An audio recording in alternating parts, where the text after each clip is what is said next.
So girls கவனிங்க, இதில் mountain, பீக்ஸு, reverse எல்லாம் மார்க் பண்ணியிருக்கேன். ஸோ பாம்பர்நாட், அதுக்கப்புறம் வந்து இந்த 3 லைன் வந்து அதை நான் சொல்லி கொடுத்துருப்பேன். காரக்கோரம், லடாக், ஜாஸ்கர்னு. அதுக்கப்புறம் இங்கனுக்குள்ளே ஒரு ரேஞ்ச் இருக்குது, அது வந்து பீர்பாஞ்சல் அப்படின்ற ரேஞ்சு, நல்லா மைண்டில் வச்சுக்கோ. அதுக்கப்புறம் வந்து கைலாஷ் ரேஞ்ச் இங்கே இருக்குது. ஸோ இங்கே பார்த்தீங்கன்னா கங்கா ரிவர், இதிலேருந்து அப்படியே இங்கே வர்றது கங்கா ரிவர். அதில் வந்து ஒரு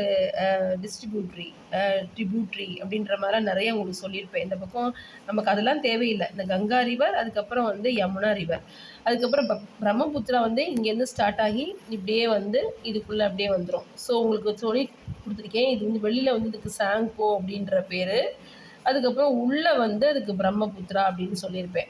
அதுக்கப்புறம் இங்கே தார் டெசர்ட்டு, இது வந்து மகாநதி, கீழே அந்த இடத்துல சில்கா லேக்கு இருக்குது. அதுக்கப்புறம் கோதாவரி டெல்டான்னு காமிச்சா இது அப்படியே காமிச்சிருங்க. கோதாவரி டெல்டாக்கு இது கோதாவரி ரிவர்.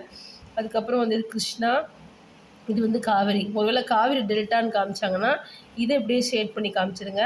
அதுக்கப்புறம் வைகை ரிவர், இங்கே பெரியார், ஆசிட்டஸ், இங்கே வந்து நர்மதா, தப்தி, மஹி, சபர்மதி, அதுக்கப்புறம் வந்து தார் டெசர்ட்டு. இது எல்லாமே உங்களுக்கு நான் சொல்லி கொடுத்துருக்கேன். ஜஸ்ட் ஒரு பார்த்துக்கோ, எல்லாத்தையும் ரிவைஸ் பண்ணிக்க. ரொம்ப மேப் பண்ணுறது ஈஸியாக தான் வரும். அதுக்கப்புறம் இங்கனக்குள்ளே இருக்கிறது வந்து பார்க் ஸ்ட்ரைட்டு, இங்கனக்குள்ளே இருக்கிறது வந்து கல்ஃப் ஆஃப் மன்னார். சரியா? சரி, அடுத்த மேப்பில் பார்ப்போமா? போதும்.